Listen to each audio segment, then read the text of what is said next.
mo pa ba yung lumang clan, yung panahon ng GM, yung puyatan, yung tayo? Sa clan tayo unang nagkakilala. Kakaiba ng username mo na patingin talaga. Nagulat pa ako ng isang gabi, may PM akong natanggap galing sa'yo bigla. Welcome sa clan! Simple lang naman pero hindi ko alam doon pala magsisimula ang lahat. Anong name mo? Ilang taon ka na? Taga saan ka? At anong trip mo sa buhay ba? Isa-isang tanong mo, isa-isang sagot ko. Hanggang sa hindi ko na malayan, parte ka na ng araw-araw ko. Nung mga panahong simple pa lahat, walang label, walang dapat. Tawanan lang sa GC, asaran tuwing gabi. Pero ikaw lang talaga ang hinihintay kong ma-online lagi. Nakakamiss yung tunog ng notification kapag pangalan mo ang lumalabas sa screen.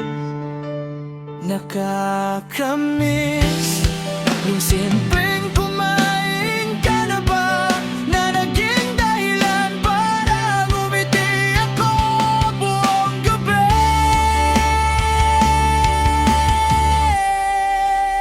Clan Mate, naalala mo pa ba yung mga gabing tayo lang ang gising habang tulog na ang iba? Laklate, hindi ko na mapilang kung ilang beses kitang inisip sa bawat lumang usapan. Akala ko noon may pag-asa tayong dalawa, pero hanggang galaala lang pala ang magiging tayo. Hanggang ngayon nakasave pa rin yung mga lumang screenshot natin. Mga tawanan, mga kulitan, mga kwentong hindi na maulit pa man din. Kapag nakikita ko yung lumang clan page, parang bumabalik lahat kahit ilang taon nang lumipas. Doon ko na-realize, hindi pala ikaw ang pinaka-miss ko, kundi yung dating tayo, yung dating ikaw at yung dating ako.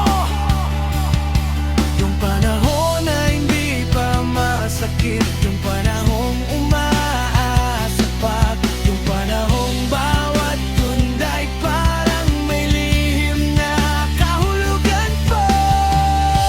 Hindi naman naging tayo, hindi mo rin naman ako pinangakuan. Pero bakit ganito?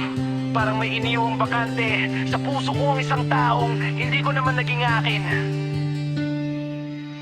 Clan Mate, ikaw ang unang naging malapit sa mundong puro sermon lang. Ikaw ang naging totoo sa isip.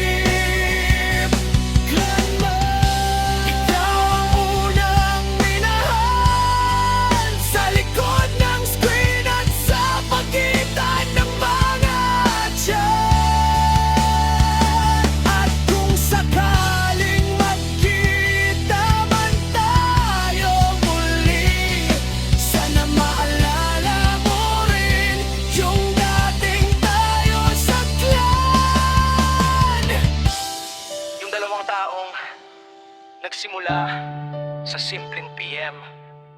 At nagtapos sa isang pusong hindi nakamove on.